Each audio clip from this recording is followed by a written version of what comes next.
Alright, we need to talk about this game. So recently, a prologue demo came out for Metaphor Refantazio, which comes out on the 11th of October, which is really hype. I just finished this demo. It took me around 4 to 5 hours to beat, with it having a surprising amount of replay value. This video is going to break down my thoughts on the game so far, as well as what the demo includes to see if it's for you. I'll be keeping any story points light since it's the bread and butter of these kinds of games and you're always best to go in blind, but I will be saying my general thoughts on the story. So, the Metaphor Refantazio demo is most of the game's prologue. You'll play until you unlock the game's calendar system. Think like Persona 5, you're given 3 days to do what you'd like and can only explore so far into the dungeon you're on since the demo limits this. Or instead, you can interact with your confidants, which this game calls followers this time around. I love this standard with JRPG demos introduced to Dragon Quest XI, where you get to play the opening, you start a new file and can transfer that save to the full game, which is really cool. Demos used to be seen as risky for developers since it can sometimes just give players no reason to buy the full game, but oddly enough, JRPGs and demos go together pretty well, who would have guessed? On the visual side of things, well, it is an Atlas release, so of course the art style and screen transitions are pure eye candy.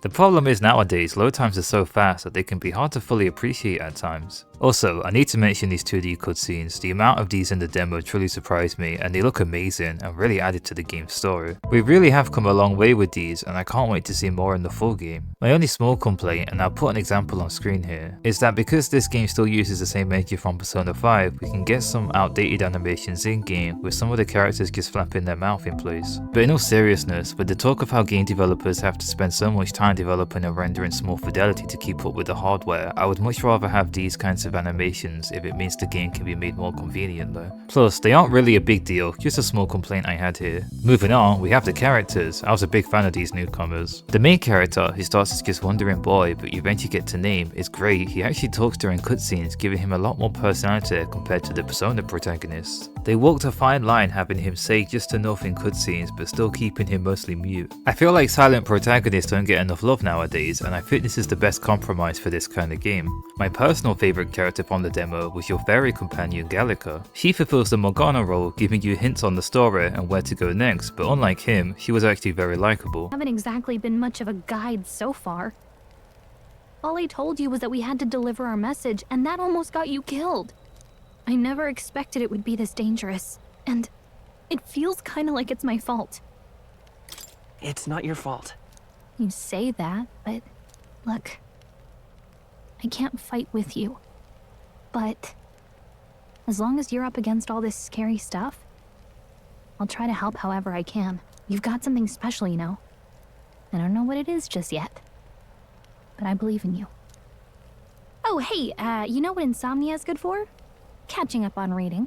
I like how when you join the Knights, she also gets her knight outfit. It's really funny looking. She also gets the role of navigator during dungeons and battles, similar to Fuka, Rise, and Futaba from Persona. I wanted to keep the Persona comparisons to a minimum here, but Metaphor Refantazio really has a lot in common with that game series. Battles have you summon these archetypes, which are like Personas. You even get a pretty kick-ass awakening scene, like in that series. You'll still be attacking enemy weaknesses with the elemental attacks. I do prefer how instead of gathering demons, you now have classes that you can switch party members to at any time out of battle. You can also invest into specific stats, making for really unique builds. I'm looking forward to going online after finishing this game, or comparing playthroughs with friends to see which builds we used against bosses. The combat in this game is great. So, similar to Trials for Daybreak that came out earlier this year, you have elements of both an action and turn-based JRPG battle system. If you're stronger than certain enemies, you can just knock them out in the field. But of course, if you strike first enough times against the stronger ones, whilst maybe rolling against the enemy, you'll start with a pretty huge stun advantage. Combat is so fast-paced this time around, I'll show how fast it is on screen for reference. I love this. I'm not even skipping animations or speeding up or anything. They really designed the user experience to be as smooth as possible. You can also replay battles if you made a mistake, which is nice and it's less time consuming than being booted back or restarting a save. This should be the future of all JRPGs in my opinion. Similar to the stock mechanic in Shin Megami Tensei, or the one more in Persona, if you target an enemy's weakness, you can take away one of their turns, which is indicated as these crystals at the top of the screen. I'm hoping in the final game there is more to the combat, since throughout the prologue they kept adding on different mechanics like fusing party members' archetypes, which is cool. There's also these stealth sections like Persona 5 had. The dungeon exploration overall was great, never felt like it overstayed its welcome. The demo has some boss fights but no major battles, mainly just tutorials of what the game considers a sub-boss. Getting into my thoughts on the story. So you might feel overwhelmed at first, the story actually takes place after some major events, so you'll be piecing together what happened there. Also, this game has a ton of races, but at any time you can go through this game's terminology to keep yourself up to speed.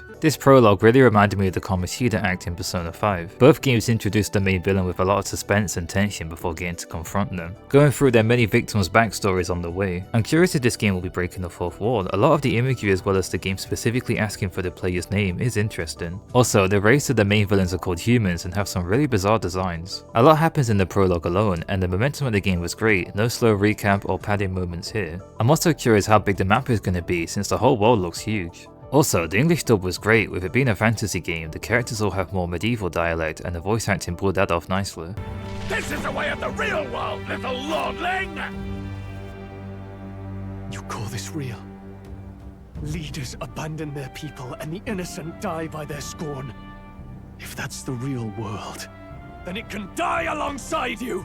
The character designs here are all great, and once again, you can't go wrong when it comes to Atlas and style. There's definitely more than meets the eye with the world of Metaphor, and I can't wait to play the full game. Also, once again, the music is amazing, the battle theme in particular is incredible, the male vocals go hard. So yeah, overall, these were my thoughts on Metaphor Refantazio. I think the Persona devs really knocked it out of the park with this one, and them making a new IP is very respectable in an industry where sequels and yearly releases are a thing. If you like Persona, then this is a no-brainer, and if you want a story-rich game with tons of lore and a nice fantasy aesthetic, then this is also an easy recommendation. This one's really shaping up to be a Game of the Year contender from me. Hopefully it gets more acknowledgement online. But I'm curious, what do you think of this game? Did you try out the demo yet? Let's talk about it in the comments section. Thanks for watching to the end of this video and have a nice rest of your day.